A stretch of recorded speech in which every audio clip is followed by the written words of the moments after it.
Voilà, chers amis internautes, vous êtes le bienvenu dans votre émission Short News avec Eki Bumba, votre humble serviteur, toujours dans notre site ESP Media, mais aujourd'hui, je crois que c'est une surprise, nous sommes ensemble avec Brad Bumba qui va se présenter et avec sa chaîne. Bonjour Cordon, bonjour, puis bonjour Internet, voilà la mission Psaume Premier TV. Voilà, donc une collaboration avec Psaume Premier TV qui Brad Bumba présente ses émissions et nous avons reçu pour vous votre serviteur au nom des prophète Hervé Yombo, qui nous avait parlé vraiment beaucoup des sujets déjà dans notre chaîne ESP Media. Nous avons parlé des mauvaises rencontres, nous avons parlé des mystère des songes. Et puis aujourd'hui, nous parlons des mari des nuits, mari et femme des nuits. Cause il y a mari des nuits et conséquences nango et zandenge nini na ba vie ya biso bananzambe to na vie ya ba imenyo surtout yango to introduire déjà invité na biso Brad to introduire déjà invité na biso na kombo ya prophète Hervé Yombo. Salut prophète. Salut papa Bumba. Bonne santé, bonne musala nzambe. Oui, ça va par la grâce de Dieu. Voilà. Merci biso avant to banami tuna na biso ensemble na Brad je crois ou aider biso na libonde limoko ou ko permettre na biso na balandi na biso to landa penza émission pe to ça l'émission na lisungi ya molimo mosanta. Seigneur notre Dieu, nous bénissons l'auditoire ainsi que les téléspectateurs et téléspectatrices qui nous suivent en ces moments-ci. Laisse que ton Esprit Saint ouvre l'intelligence et la sagesse divine, afin que les yeux de nos cœurs soient illuminés et que nous puissions comprendre les mystères du royaume, afin que nous soyons un peuple saint préparé à la rencontre de l'époux. Nous chassons ce qui n'est pas de toi. Dans le nom de Jésus, règne. Amen. Amen. Amen. Voilà, merci beaucoup. Je crois, Brad, vous avez compris le thème Nabiso et Alelo, ils allaient femme et mari des nuits. Voilà. Donc, conséquences, les causes et les conséquences des maris et des femmes des nuits. Ou bien l'esprit incube. Voilà.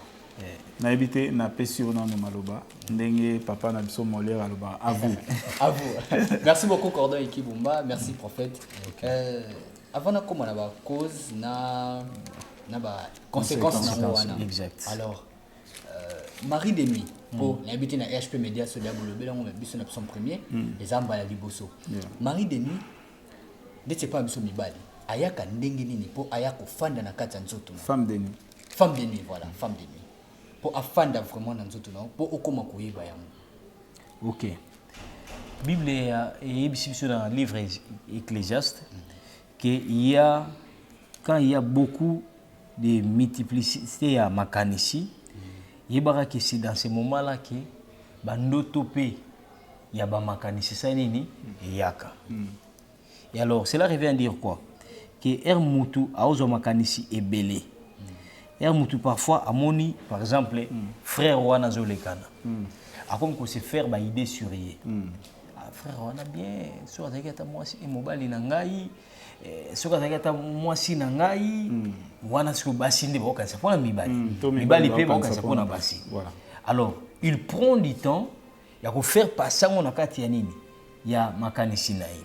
L'intelligence teto na sagesse na ye. Alors plus a roleki sango plus ekolekana alors conséquences za nini Satan abundisaka mutu na ndenge musonité. Mutu mota mona Satan ya kangi na kingo. Non. Mais le diable, quand il combat une personne, abundisaka na esprit to na pensée na ye. Na âme na ye. Parce que âme ya mutu zali les lieux où résident tous les sentiments humains. Et vandiwana. Et c'est comme ça que Satan a vandakande a dirigeaka wana, a dominaka wana, a konzaka wana. Et voyez un peu. Alors, si on a kanisi moi sana mingiti na comme je l'ai bandoto par exemple. Na kanisi moi mobile na mingiti na comme je l'ai bandoto. Et des fois, au moins que nous avons reçu des frères, nous avons reçu des sœurs, ils vous disent que non, tellement na kanisi c'est rwana, tout frère na zo mo dans année na mbeto. Et l'autre vous dira il est parti même trop loin. nazaka so na kotika na douche na bando sokola boy na bando kanisa ke nazaki na frère Songolo na bando kanisa ke na comme na sœur wana. Et il y a des gens qui partent même jusqu'à se masturber aux ali et nani péché parce que le masturbateur bakokota na bokonza nzambe te. Et vous voyez un peu l'une des causes c'est ça penser envie. Vous savez, il y a une différence entre vouloir quelque chose et l'envie. Exemple, David a se mettre sur la toiture. Yandaku nae. Momona ke Nicolas Ndaku, David azotala, moi je suis qui bacheba. À l'époque, moi si Yamutu. Mais azotala na toiture. Bacheba ne connaissait pas que David azotala. Bible ebisinga te kayebaki. Mais ebisinga bande ko sokola. Or David chaque soir, ils avaient place ya kenda koleka mon pépé na balcon. Et maintenant quand David a ébeki, moi c'est na sokola ici quand la première fois c'est une erreur et ko comme la pe mutu nyoso. Kuti mutu na intention mabete. Ozole kana mutu koi mutu salini mutu langue ainsi de suite. Mais et comme la question bizalili ya ko mata likolo. Donc avec moi c'est na sokola ici quand. Et maintenant comme ekotaki na pensée naï et Tindi a agi. Vous comprenez qu'il était déjà possédé dans ma quantité arabe. Donc, tu as autrement dans le langage abakinois pour dire que l'esprit naïe est comme possédé dans l'arabe. Donc, comme il y a des gens qui moi, je suis au chocolat, comme Yangai. Moi, je suis au chocolat, tous les Nambetu. Moi, je suis au chocolat, tous les Sololanaï. Et comme déjà source. Deuxième regard. Source. Vous comprenez un peu? Et comme une source, il y a mari, il y a femme de lui pour naï. Et vice-versa, ça ne rappelle pas là-bas si l'olenge moko. Et c'est de là qu'on a que il y a un monde de ténèbres qui a développé aux lignes de déjà là-bas. La source. L'une des sources aussi, vous allez voir la pornographie. Oui, exactement. Pornographie, ils ont parmi les sources immuables. Il y a contact, tout point de contact, il y a mari et femme de nuit. Et vous allez même voir que tout mingi, au monde que pour la séduction, il y a des femmes qui sont nues devant Mibali. Il y a des hommes aussi qui sont nues devant Barabasi. Et partant de cela, que nous se résoudre dans la pensée. Or, vous allez voir, il y a une chose que Mouto, par exemple, est médecin. Médecin na Moutou nae, même si on a moins sito Mobali Bolumbu, ça lui dit absolument rien du tout. Parce que Moussala est bien de Moussala. Oui, parce que dans la journée, vous consultez à 50, 30. Exact. Mais ce que vous avez pour naïe ça aubaine, il y a des bakou malam pour que détruire comme on a fait négatif. Et c'est comme ça que batu mingi ba détruire ma vie à batu. C'est ainsi que batu mingi ba mi détruire pe bangomo. Et vous voyez que c'est l'une des causes encore. L'une des causes, c'est l'habillement.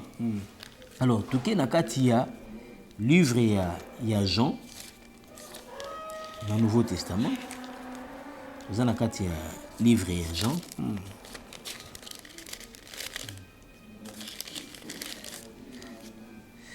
Jean, chapitre 21.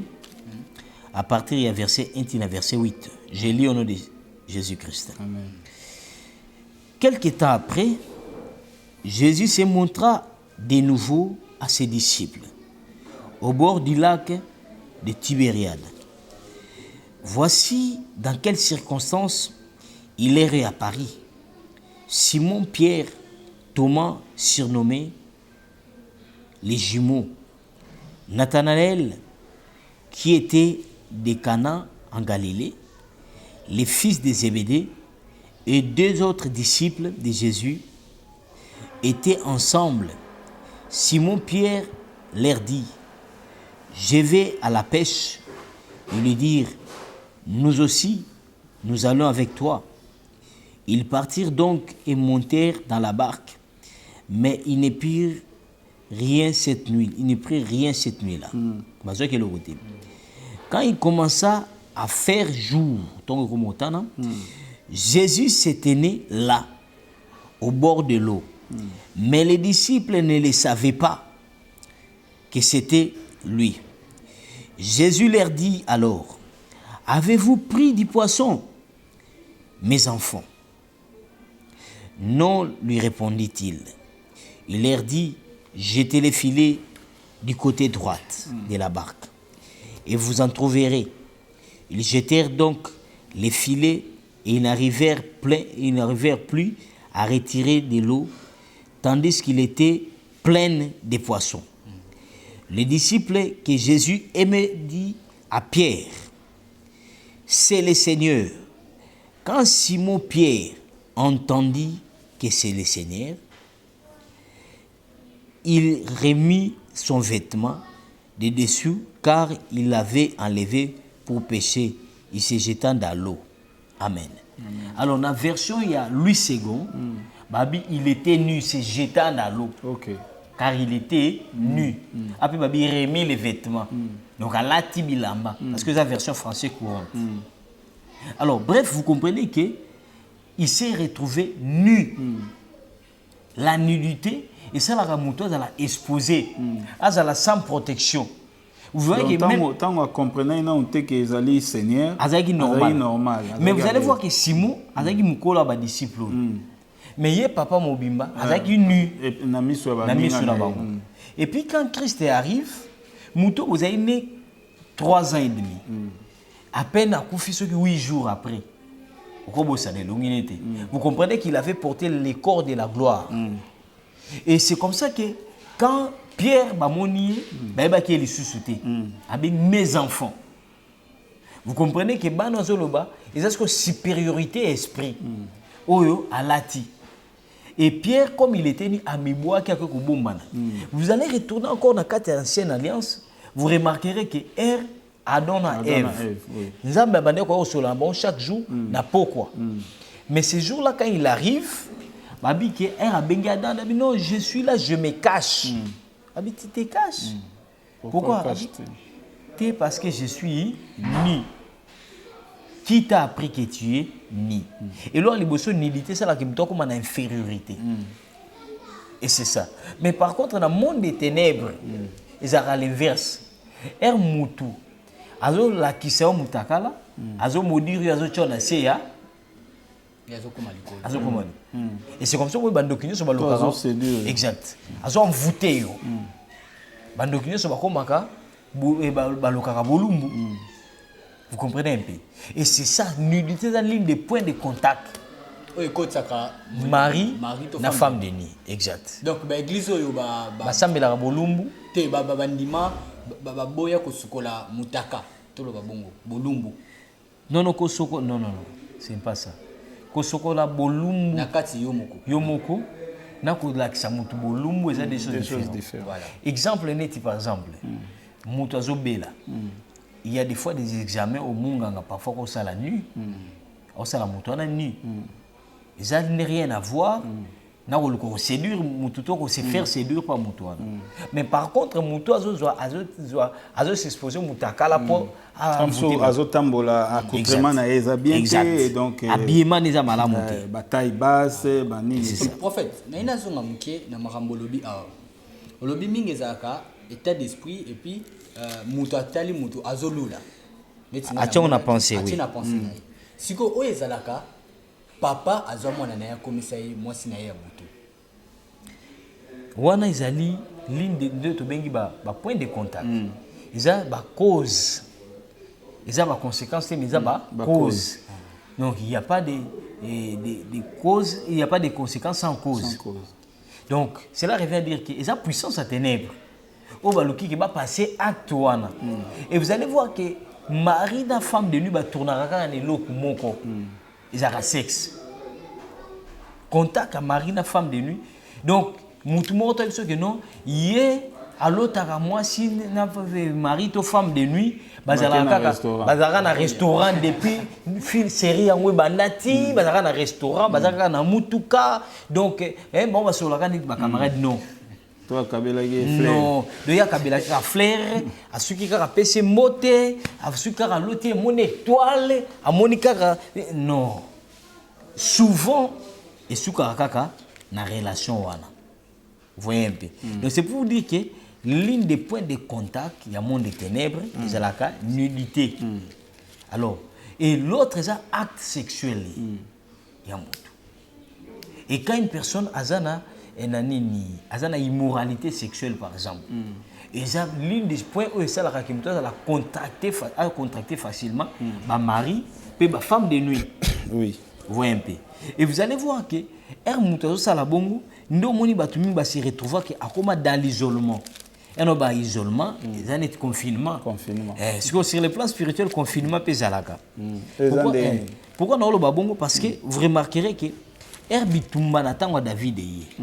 La Bible nous dit que David, un jour, a eu un problème na moanané au babengi Absalom. Alors, Absalom a eu une guerre na David, a été la scène que a bengani si David. Et a bengani si David, Bible le binini que a eu basi ya papa naï. Azui basi ya papa naï, a tché bango likolo anini, ya toiture, a bimina bango. Alors pour comprendre ce que je dis, tout ça na quand il y a livre il y a 2 Samuel pour bo batangaka parce que je crois batumi baloba mais bango mo pe des fois batangaka té. Alors il faut autant la Bible, c'est très important. C'est très important, ça va partage.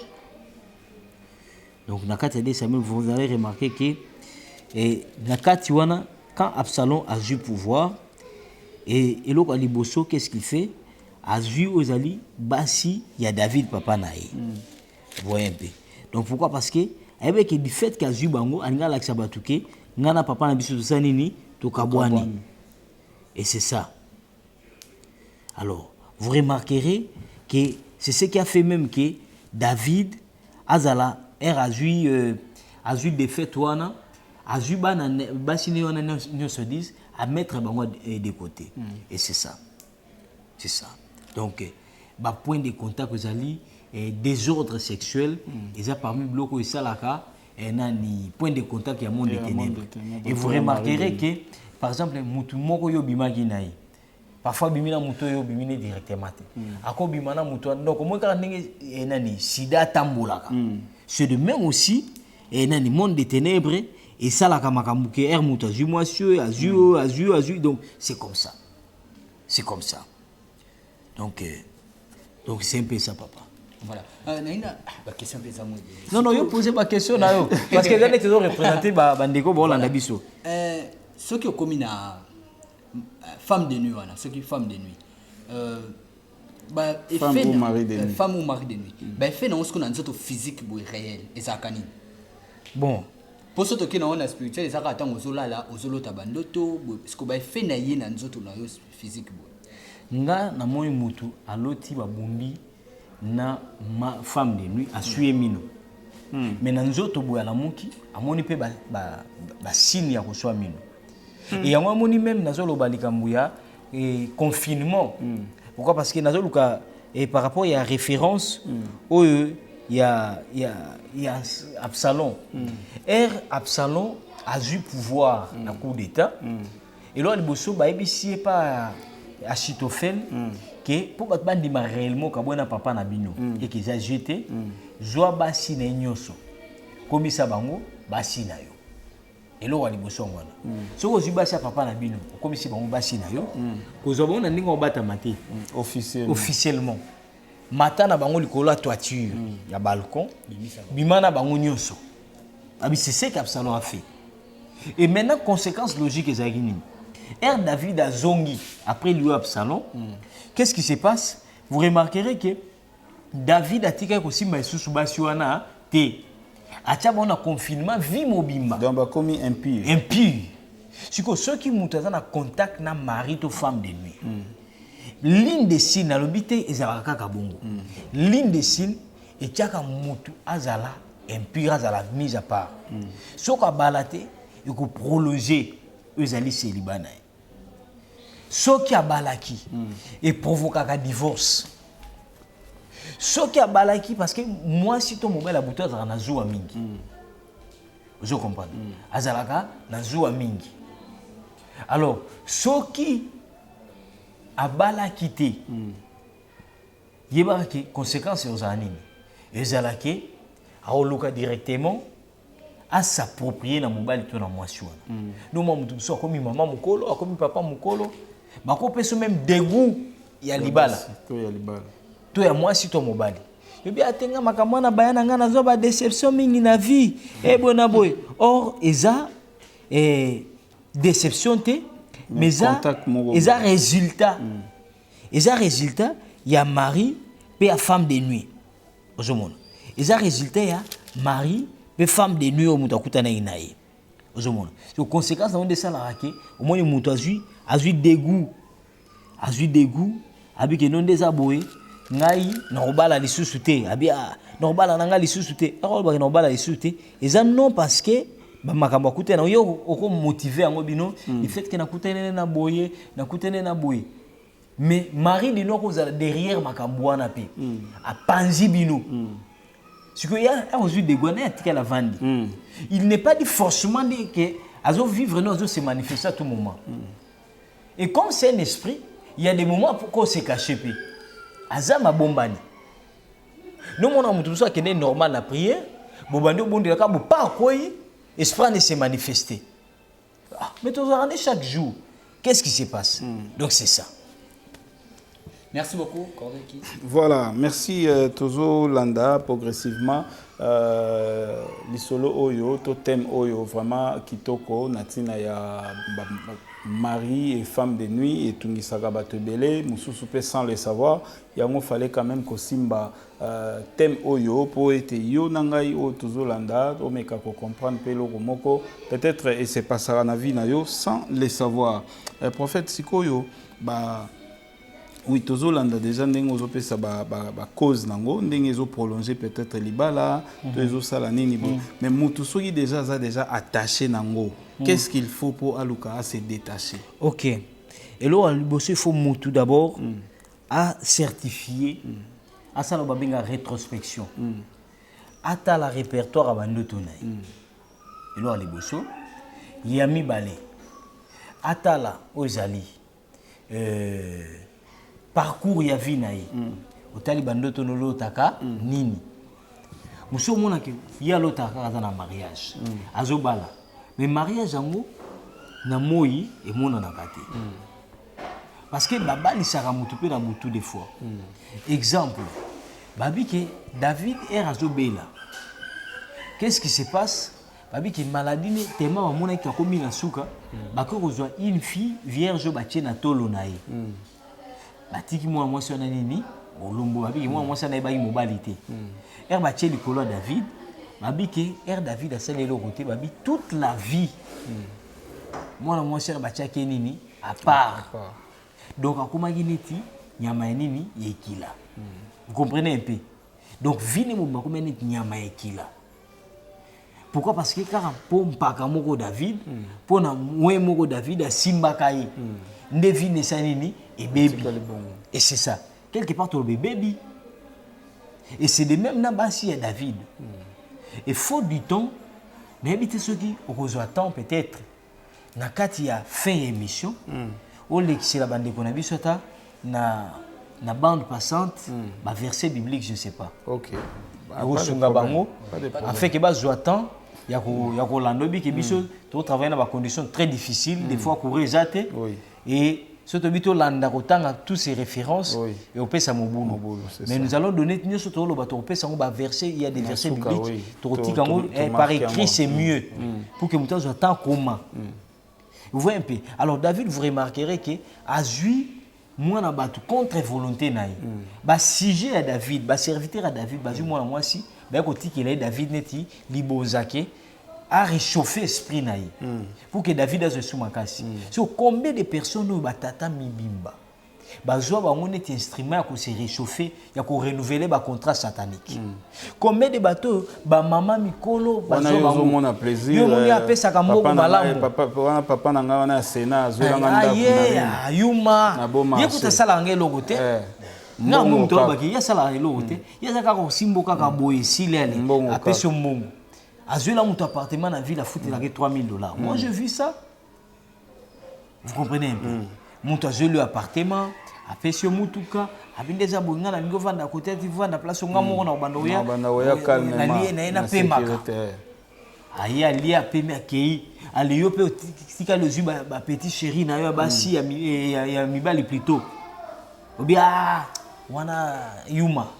Te yondo za yuma. Papa bonheur. Donc il y a pesaka atala raté. Or za yuma te yondo za yuma. Yé ozo pas na le kivi na yo. Donc souka longo souka na confinement. Na prêté thermo eza malama confinement. Voilà. On souka na confinement. Vraiment. On souka na confinement, neti basi ya David o batiaki pembeni. Na quarantaine. Na quarantaine. On souka na confinement, neti moi bazui la pauvre fille o sali na nous vite. Rien que parce qu'elle est en contact avec David, elle s'est retrouvée mise à part toute sa vie. Et c'est ce qui se passe aujourd'hui. Combien de batulelo même sur le cas bana ba mariage ezo bukana. O condamné bana basa batu pamba. Ba gigolo. Mais yo moko parcours no le karango de être des gigolo en gigolo. Ba signo so monika mwasi na mbongo wana ko kufi. En tout cas donc ya maman Mais mukolo. au moins ya zo kaka bilamba, azo kaka mbongo, asala bosuka nango pa escroquer. Et tout ça eza ba porte pour okuta na mususu. À cause de l'endokité. Mais du fait qu'elles ont l'obamabé, l'esprit démoniaque, le port d'entrée, comme on l'a taillé. Parce que c'est un esprit qui a affecté négativement dans ma caméra. Et c'est de là qu'on a fait mingi, on a fait un exemple. Moi, je connais une sœur, entre guillemets fiancée plutôt, déjà, comment il a point que ça les près d'autres, 6 jours à 3 semaines il y a mariage. Et ça les frères a même linga sœur. Eh ben papa n'engo tout à l'heure na sœur na lingi to monde no moni musala na osala ça fait déjà 3 fois na yara na bana basi yozo bakinza na biso yete ah so nzamba la kisinga likambozo ya na robomba pona nini o ya liboso ayaki Seigneur à la kisibiso que aza mutu mabe parce que c'est rwana suka nango ba ngosaki. OK. Mais ça que zolata jupti na cheville. Mais er to kutani Seigneur abiyete aza dignité. Alors mususu akoya abeote endaza boya salaka aza malamu aza dino mona musala na salaka et tout. Za mabiyete suka nango ba bundi na moninga na musala. C'est rwana zo bimana moninga na musala. Ya misa to yakoya nzoka azalaka danseuse nakala. Abumba identité ne. Danseuse agoba la té. Yuka azalaka danseuse nakala. Azwa délivrance te papa. Ba mili mutu nyo sabi au moins c'est que les danseuses font. Bon, to yeba ba ensemble na bandego. Donc passage nyos mutu nyos à l'équipe danseuse, il faut avoir délivrance. Il faut avoir délivrance. La musique à mokili. Oui, mais dans ces la musique à mon frère. Côté Kouné va majorer. Je donne un exemple. Moi, je fais une délivrance où il y a une sœur, innocente qu'elle était. Brasserie Moko ya Kinshasa Ao. Brasserie wana babande osala concours il y a défilé des modes. La sœur va solliciter. Elle a caché cela à ses parents.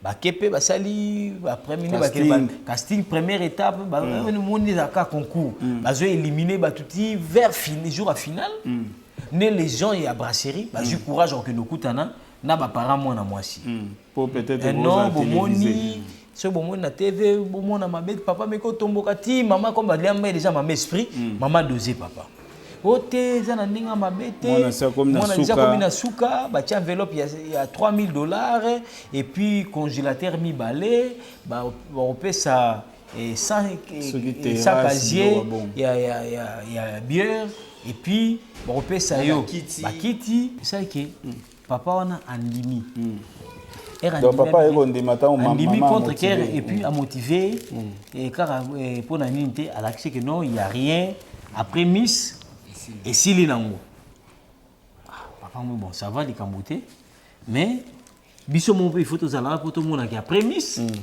et logo zalate d'accord mais mon ilo na okuta na bino pe ko bo me ko convaincre pe mwana alongo elangai moi eloko ernini monsieur aussi là mais comment est-ce que il a l'obéi que ce que sili et sili et comme si balongolé le ndenge nini alors déjà comme qui angi sur roche ote au moins bakazi wana soko katelanga autant de casier soko ko sala boye au moins déjà ce qu'on communique au moins directement condition arrangement et côté na kati alors comme arrangement côté na kati aleli ote bomoni ngane na lobaki ngane na salaki ngande boy alors il a beaucoup parlé bango bakasi ke basali makamni ba humain bon likambute ongi combien de casiers autant de casiers autant de kits bon likambute ogozo.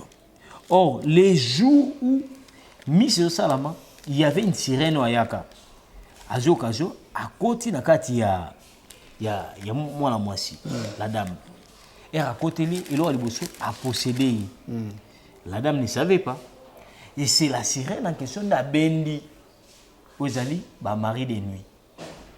Okay. Vous comprenez un peu. Donc situation moi c'est comme compliqué. Pourquoi? Parce que na miss on ça défilé des modes et là télé ba la tsara ba. Ne salara ke ba esprit bazala ki esprit moi ça na kande na sepeli na par rapport à la télé par rapport à étoile là. Vous comprenez un peu donc l'habillement ba mers ou ils ala lié na bilamba ils sont très important. Tu peux aussi t'attirer des démons. Dans le but que mutsoko la ta jipe bomi makolo des démons yate c'est faux. Dans le but que habiller mes en ligne des points de contact. C'est. Et c'est ça. Et partant là vous remarquerez que par rapport il y a version dans le bas qui que non David à Jérusalem Azui beaucoup de conquête à beaucoup de qu'est-ce qu'il a fait Azui basi on a dit que non basonga ko simba bango lisusuté. Alors abi batia bango en quarantaine toute leur vie. Alors si je vous expliquer que batumingo ba simba bango dans monde des ténèbres batia bango pe en quarantaine parce que mari de nuit ou femme de nuit a bébisaka mariage. A bébisaka ba chance à mutu tous grâce surtout bito utiliser langage ya bato travail a bébisaka misala maboko. Donc so je suis bien misala ngozo non yeba ke abebisaka toujours eloko moko ako bebisa même beauté extérieure à moto que non so na moyo aza bon lolaye tika na bebisa ako bebisa même makasi ya physique à moto donc moi ki ba foyer mingi ko di ba problème atiki be bovana na bino momo ya mobali makasi ya ki mobali za lisusuté femme de nuit ayibi yango au monde que ayibi même sengo ya jouissance pas moi na mwasi mwasi akoza na mobali ne so monka mobali azu dégoût na malamu mingi zaka activer peut actionner dans le monde des ténèbres. Alors je lis les passages en question dans le livre il y a 2 Samuel chapitre 20 2 Samuel chapitre 20 à partir du verset 2 qui est verset 3. 2 Samuel chapitre 20 le verset 2 à 3. On est à bateau David a été en quarantaine. Mais quand et ça dit à partir du moment où ils étaient touchés par un impur, la personne qu'il ne fallait pas leur toucher, c'est ce qui a causé même qu'ils soient mis à l'écart. C'est ce qui a fait même qu'ils soient déclassés. Les lots parfois à cause d'un mot. Il faut qu'on te révèle. C'est pourquoi la Bible dit que vous connaîtrez la vérité et la vérité vous affranchira. Il y a des saisons aussi parfois. C'était esprit là en quarantaine. Il y a des saisons aussi vie spirituelle peut béba. Mouto à côté na vieille immoralité parce que bon bah il immoralité pour qu'à point de contact. Et bazio batio à quarantaine. Alors vous allez voir que passage dans le bas qui que absolument azo qui et basi il y a David papa na bango. Vous allez voir que ezalaki na livre ya 2 Samuel chapitre 16 2 Samuel chapitre 16 à partir du verset 20 tina verset 23. 2 Samuel chapitre 16 les versets 20 à 23. Et partant dans ça parmi les passages où tu peux exploiter les lots. Pourquoi? Parce que Ecclésiaste a dit que penser songe mingi pe yaka na makanisi. Mais si ceux qui na songe nzamba zate c'est que Satan sa nini azali. Et alors du moment où tu as fongoli boîte à Pandore, il y a ba songe. ndenge nini ngo boîte à Pandore te boîte à Pandore to beng donc eza langage moko nini expression moko française donc afungoli boîte à Pandore afungoli loko nzungu ko fungola te era fungoli yango eza neti mto afungoli neti boîte noire te après loko neti afungoli ni ya banzoi par exemple atumboli banzoi neti otumboli banzoi. Vous comprenez un peu le contexte nango yango otumboli banzoi mtaka tumboli banzoi koya et c'est comme ça que batumi bazala donc du fait que yo des autres tumboli banzoi ni ça va mari ma femme de lui ba phénomène wana incube alors du moment yo des autres au lati ba penser wana na mutu na yo c'est une boîte à Pandore que tu as ouverte alors au moins ndenge papa na moi c'est boto moi ça ne fala zala ngai mobali ani fala zala ngai moi nene azabu nene azamulai ninga azamulai surtout otambola no moi osimba muso mona ke même loko mobetela moninga ne nde omoni surtout bala basi ndi bazala biloko wana na bité mibali bazala ngote moni ce uitane alati muso elle est partie trop le même dire que tane alati boy so na otambola monde atambola donc akoma ko s'exercer même na yango et c'est comme ça qu'on mona ke batumi ba fongola ba porte wana siko du moment où yo et okisamela oté conséquence c'est ça nini quand on n'a pas ce qu'on cherche on se contente de ce qu'on a alors ça t'as le bon yé on déjà pas supposé ngayo naza pembeni et il y a un adage français qui dit que si le diable n'est pas devant vous c'est que tu marches avec lui ingo ba ke monguna za amusikate. Vous comprenez un peu? Il y a des vandika kaboy. Madame Azata devant. Les années de vandika kaboy. Vraiment Donald Trump na loti Donald Trump. Place ni tambola rabala tanga yoyo. Okomona ye wapi? To limiter nzambete. To ba musicien na biso ndengeza omona ba musicien moko kingani penza. Okomo kota na ba concert na libana okomo kota na ba concert na esprit ka mona tangai. Parfois star wana amoni ka fan et tout, okangine photo. Okomo lukofu, obeta place mo yo no futitiko ye. Okoti na concert même sur $1 000 yo il faut fouta. Il faut signer et moi signature. Il y a un livre mbango, il y a un cahier mbango, il y a un biki. Donc tout ça, aux autres nous comme madame ici, bamba. Conséquence c'est aux alanines. Marie la femme de Nassanine à côté. Et c'est comme ça que Batumi ma bébé si vit na bango. Et ça sert à rien de rêver quelque chose au Rossimbate. Ça sert à rien d'imaginer quelque. N'a pas cet exemple moko. Tout ça plus de 80 millions d'habitants ici, la République démocratique du Congo. Yo comme ça neti frère mo na yebi. Tozalaka sirana na ba 2096 ti na moneti ba 2004. Les frères en question otenza ba ebisinga ke na rokoma président de la République. Nzamba ebisinga ke bona bo Kabila ya raté aye alobaike ti le 17 mai. Kabila a eu place. Frère azarana tala kaya komaka ba songe. Wana zoloba frère soit disant serviteur de Dieu. Parce que on juge un prophète par rapport à l'accomplissement et à la prophétie. Alors, Tokomi 2001, Kabila père a Koufi, Kabila Joseph Azui, Yabe Nzamba Bakie, Eleki. Tu es en 2004, Basali Babylon a bango 1+4, 2006 élection Salami, Azaka raté. Mais Badat n'y a pas ça la prophétie et Kokisa Makara, T. N'a pas ce exemple Moussoussou. Il y a un frère dont je dois citer les noms. Parce que le but est ce qui prophète mon appelle ce message et qu'on quitte Bobamba Mabanga Bobanga été. C'est la parole de Dieu qui me dit ça. Dakumuda. Dakumuda l'équipe na émission il y a chemin de la vérité. Pas il y a frère Pierrot. Aza vivant. Alors à lobby on avant élection en 2018. Aloba ke Nzamba yebisi akozala président de la République et les cas na chaîne digitale les ana nous vivants les ana nous existants ba archive ezali alobi ke Nzamba yebisi nda ozala président de la République aocha candidature donc quand Dieu donne la vision il donne aussi la provision alors aloba ibongo Nzamba yebisa ke Nzamba yebisa ke élection ozala organiser na date ba bongisaki.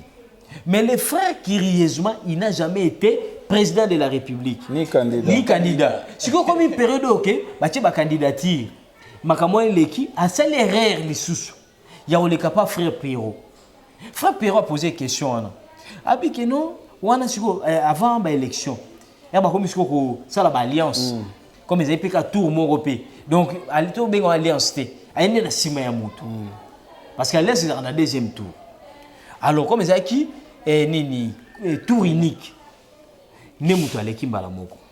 Alors les frères à l'équipe à Pierrot disant que Nzamba ebisie que yé akende ko soutenir pasteur Théodore Ngoyi.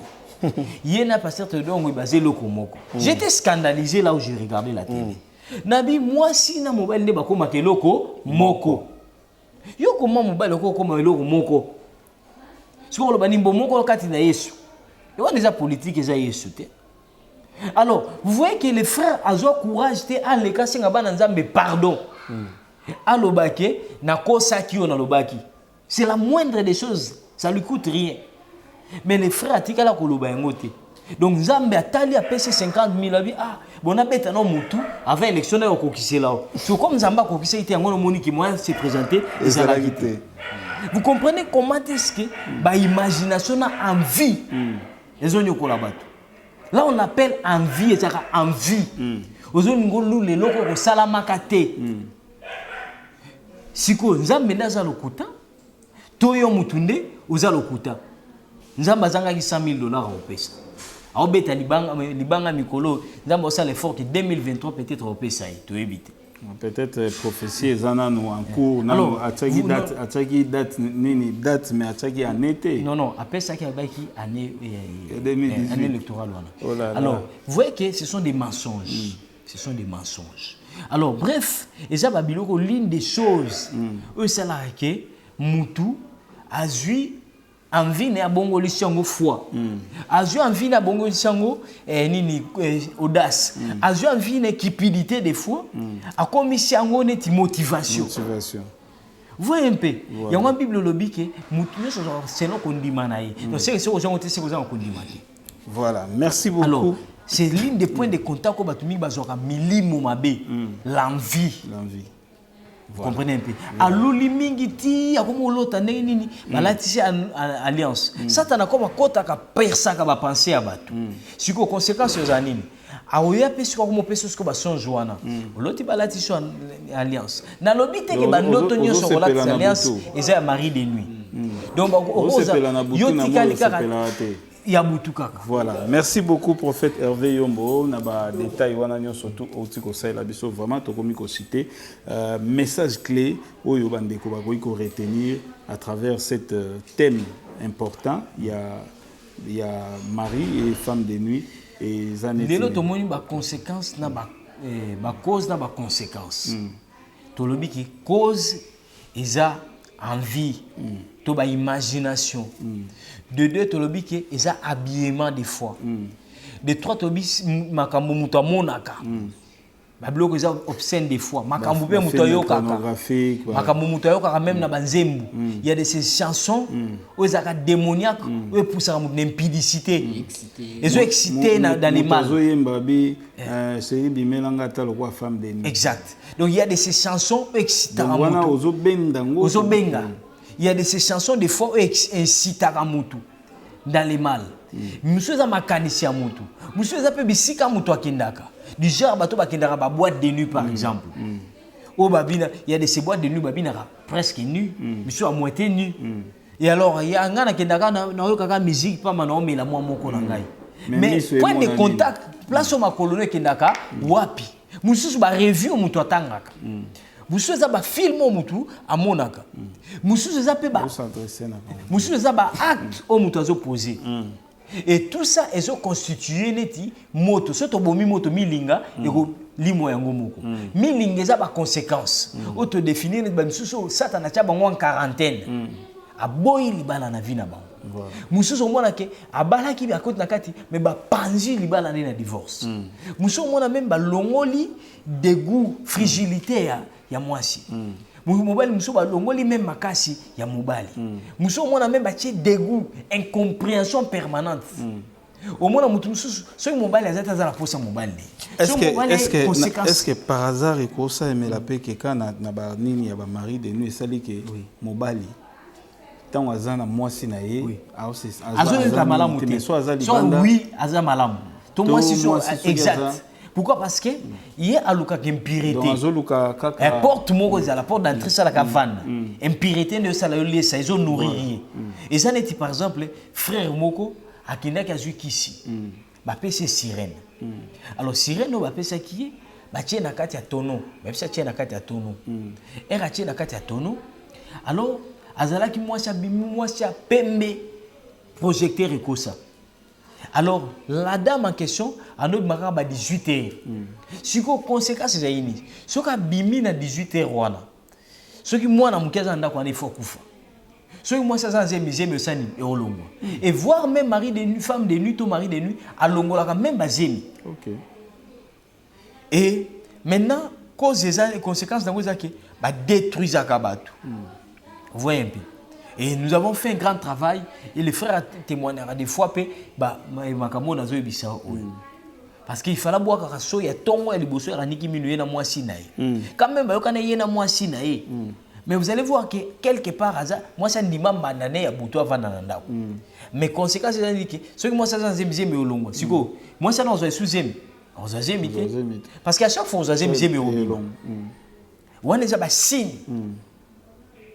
Au monde. Message. Alors, dans tout ça, tu as qui des conséquences. Les conséquences sont aïba comme mbongo. À quoi appauvrir yo abike no so mbongo obala. So aza mobile, mutala za mobile.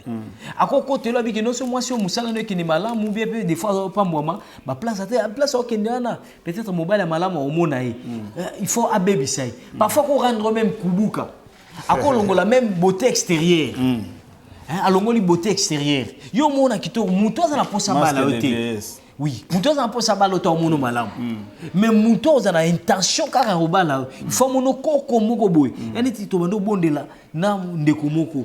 Nani mari de nuit abimi. Donc Mukolo akufa kala. Bomoni physiquement to. Oui, c'est manifeste. Je suis un prophète, papa. Je suis un esprit. Ok. Je suis un esprit. Non, tous autres mais tout non parce que les gens. Je suis un esprit. Je vis dans un corps et j'ai une âme. Ok. Ne vous en faites pas. Ok. Je suis un esprit. Voilà.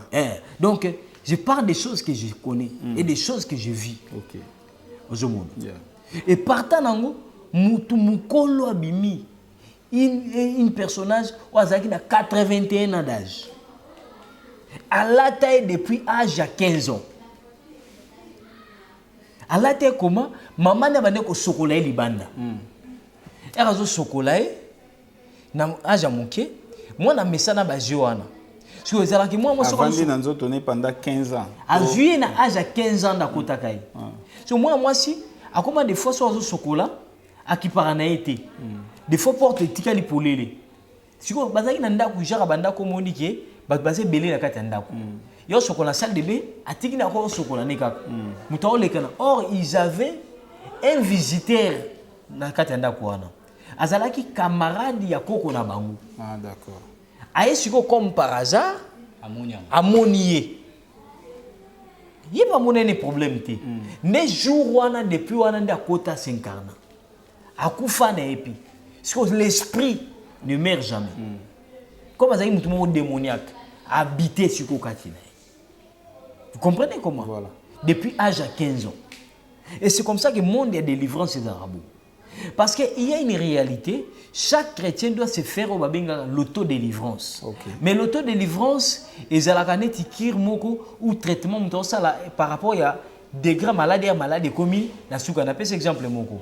Biso légèrement toujours batonga. N'importe parfois on appelle ça bakisi. Mais il y a une dose de maladie aux ala déjà que ba perfusion ti ba salinini mais est comme niveau mo beaucoup mo bakasi ba peso bakisi que ne kozwa ndako. Ndé niveau ba bengaka l'auto délivrance. Mais quand tu es bité dans des histoires comme celui-ci, ça nécessite automatiquement la délivrance. Okay. Et au moment que écouter na pasteur moko azoko sayo. Non, si une personne est en Christ, il est une nouvelle créature. Les choses anciennes sont passées, voici toutes choses sont devenues nouvelles. Mais comment est-ce que l'esprit wana biloko ya bebisa ou yoza conscient bebisa? Ce qui Nzambaye kana esprit nini il y a réparation. Vous comprenez un peu? Oui. Mais comment est-ce que réparation se manifeste? Si on va dire réparation, c'est qui tu es au boukana. Parce que c'est ni que tu vas de vendre. Et il ne faut pas parce qu'il y a des fois diaboliques. Mais l'esprit n'est pas sous foi morobo, aux anangote, ou à des affoités, mais distraction. Voilà. Et la délivrance, c'est le point de départ.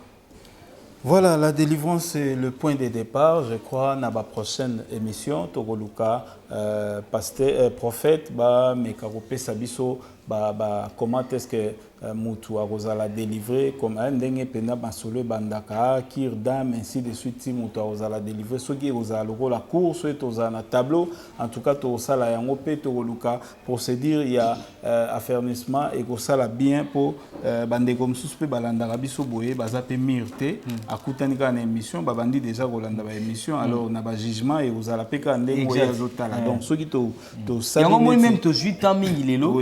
Toujours appuyer parce qu'il y a trop de versets bibliques que tu appuyer. Exactement. Il faut du temps, la télévision c'est le temps. C'est le temps. Et puis des fois courir au Kende, puis le aussi là et tout. Donc on ne se plaint pas.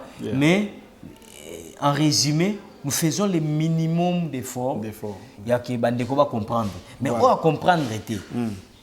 Nous sommes là pour les expliquer. Il y a un détail peut-être va comprendre peut-être à comprendre plus na makamoko à rejoindre numéro contact disposé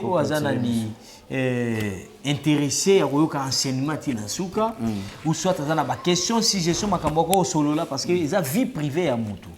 Tu peux nous contacter dans plus de 143 84 27 51 720. Plus de 143 84 27 51 720. Que Dieu vous bénisse. Nous sommes aussi sur WhatsApp. Nzamba Pambola Papa Bumba, Pambola Papa Brian et Brad et Nabandeko Balandi Biso. Vraiment que le Seigneur vous bénisse. Nguya Nzambe quitte la bino, Lobo Nzambe Bumba bino et que la grâce de Dieu soit sur vous. Et surtout que tous en la carte il y a période de Apocalypse 6 et nous devons vivre na chevaux et chevaux noirs. Là où se manifesté qu'à la minute, c'est un enseignement aussi. Apocalypse 5 et 6. Et il y a des choses ouvertes.